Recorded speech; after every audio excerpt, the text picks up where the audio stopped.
देखिए, आज हमारे पास कुल 230 रिपोर्ट आई हैं, जिनमें से हमारी 224 रिपोर्ट नेगेटिव आई है और 6 रिपोर्ट हमारी पॉजिटिव आई है। जो हमारी 6 रिपोर्ट पॉजिटिव आई, उसमें से एक रिपोर्ट हमारे पास सुबह आई थी, जो यमुना विहार के 39 ईयर के मेल थे।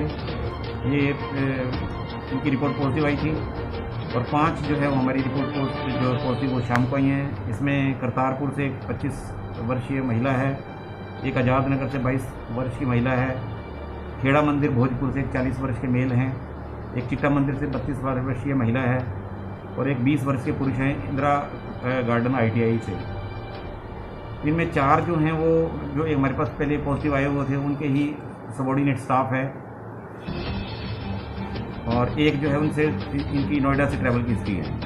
तो इस तरह से हमारे पास ये 6 नए केस आए हैं। तो इनके बाद अब यमुनानगर में टोटल हमारे पास एक्टिव केसेस की संख्या बढ़ के 49 हो गई है, जिनमें से 5 हमारे केसेस दिल्ली के हैं, बाहर के आउट ऑफ द स्टेट हैं। और जो अब तक टोटल सैंपल में हमारे पॉजिटिव आए हैं वो 83 सैंपल हमारे अब तक पॉजिटिव आए हैं, जिनमें से 78 यमुनानगर के निवासी हैं और 5 जो हैं वो दिल्ली से आए हैं। तो टोटल यदि सैंपल की बात करें तो हमने अब तक 5677 सैंपल लेकर भेजे हैं, जिनमें से 5288 जो है वो हमारी सैंपल की रिपोर्ट नेगेटिव आई है और जैसे मैंने बताया कि 83 सैंपल की रिपोर्ट हमारी पॉजिटिव आई है। इस तरह से हम अभी तक ज़िले में हमारे पास 49 जो है एक्टिव केसेस हैं और 33 पेशेंट जो हैं वो हमारे डिस्चार्ज होकर घर चले गए हैं। सर, अगर बात की जाए सर कोरोना पेशेंट्स की, तो अधिकतर जो पेशेंट्स हैं वो अब फीमेल नज़र आ रही हैं इसमें। नहीं, बराबर ही आ रहे हैं, लगभग महिलाएं भी आ रही हैं, पुरुष भी आ रहे हैं, बच्चे भी आ रहे हैं, 7 साल के बच्चे भी आ रहे हैं। तो इसमें कोई, क्योंकि ये जो वायरस है ये तो महिला पुरुष और उसमें कोई फर्क नहीं है। जो भी व्यक्ति पेशेंट के जो एक्टिव पेशेंट है या पॉजिटिव पेशेंट है उसके संपर्क में आएगा, उसके क्लोज कॉन्टैक्ट में रहेगा, तो उसके संक्रमण का होने का खतरा रहता है। छोटे छोटे बच्चे भी, बड़े बुजुर्ग भी, वो सभी के सभी इसकी जो है वो जो जिसके संपर्क में आता है वो उसकी चपेट में आ रहे हैं। ये इंसिडेंटली बात होती है कि कहीं पे कोई महिला किसी पॉजिटिव केसेस के संपर्क में ज़्यादा आ रही है तो महिलाएं ज़्यादा आ जाएंगी, कहीं बच्चे आ रहे हैं तो बच्चे ज़्यादा आ जाएंगे। तो इसलिए इस समय पे, और वैसे पहले भी था, लेकिन इस समय पे एहतियात और भी ज़रूरी है। इसमें सबसे बड़ी बात है कि अब लगभग जो केसेस निकल रहे हैं वो हर जगह से निकल रहे हैं। यमुनानगर के लगभग काफ़ी जगह से केसेस निकल रहे हैं, काफ़ी जो है हमारे कंटेनमेंट जोन बन चुके हैं, तो हर वैरायटी से निकले। ये बात दूसरी है कि एक ही व्यक्ति के संपर्क में आने से संक्रमण में आ रहे हैं। जैसे मैंने कहा कि जो ये लो रिस्क कॉन्टैक्ट हैं हमारे, जो एक व्यक्ति पहले जो पॉजिटिव आए हुए हैं जिनकी ट्रैवल की हिस्ट्री थी, उनके संपर्क में आके जो उनके कर्मचारी हैं अभी वो पॉजिटिव हो रहे हैं।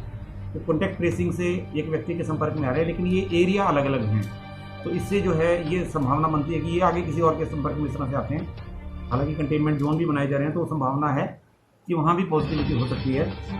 इसलिए हर व्यक्ति को अपने जो एहतियात बरतने हैं वो ज़रूरी है। इसके साथ साथ ये भी है कि आपने देखा होगा कि 33 हमारे मरीज जो है वो बिल्कुल ठीक होकर घर जा चुके हैं। अभी भी जो मरीज हमारे दाखिल हैं उनमें बहुतायत से ऐसे मरीज हैं जिनमें ज़्यादा सिम्टम नहीं है और वो अच्छी तरह से रिकवर कर रहे हैं। तो इससे बीमारी से भय या डर की आवश्यकता नहीं है, सिर्फ एक एहतियात की आवश्यकता है कि जैसे एक व्यक्ति संक्रमित हो रहा है तो उसके संपर्क में जो भी व्यक्ति आ रहे हैं, चाहे वो किसी एरिया से आ रहे हैं, जब उसके संपर्क में आ रहे हैं तो वो सभी पॉजिटिव हो रहे हैं। तो यदि हम किसी ऐसे व्यक्ति के क्लोज कॉन्टैक्ट में हैं जो व्यक्ति संक्रमित है तो बहुत संभावना बन जाती है कि कोई भी संक्रमित हो सकता है। इसलिए ये मास्क का पहनना, लगातार मास्क का पहनना बहुत ज़रूरी है।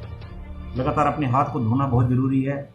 सोशल डिस्टेंसिंग का पालन करना बहुत ज़रूरी है। ये एहतियात अगर हम बरतते रहेंगे तो संभव है कि हम इस बीमारी से बचे रहें, नहीं तो नहीं, कहीं ना कहीं कभी ना कभी हम इसकी चपेट में आ सकते हैं। और ये सही है कि बहुत से लोगों को इस बीमारी से ज़्यादा लक्षण नहीं आएंगे, वो जल्दी ठीक भी हो जाएंगे, जो कि अच्छी बात भी है। लेकिन यदि वो बीमारी किसी न किसी उनके माध्यम से किसी ऐसे व्यक्ति के पास पहुँच गई जिसका इम्यून स्तर कम है, जिसकी इम्यूनिटी कम है, तो क्रोनिक पेशेंट हो सकते हैं किसी बीमारियों के, या वो उनका कोई दवाई ऐसी चल रही हो, लंबी कीमोथेरेपी चल रही है, कोई थैलेसीमिया हीमोफीलिया के पेशेंट है, रीनल ट्रांसप्लांट के, हार्ट पेशेंट है, हाइपरटेंशन डायबिटीज़ के पेशेंट है, ये बड़ी उम्र के लोग हैं जिनका इम्यून स्तर कम है। यदि वैसे लोगों के संपर्क में वायरस पहुंचता है तो उनके लिए घातक हो सकता है।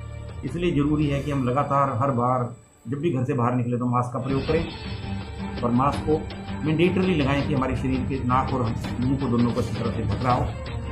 और जब भी हम मास्क वापस घर पहुंचे तभी हम उस मास्क को हटाएं, जिनको लगातार मास्क लगाएं। जैसे खुद ऑक्यूपेंसी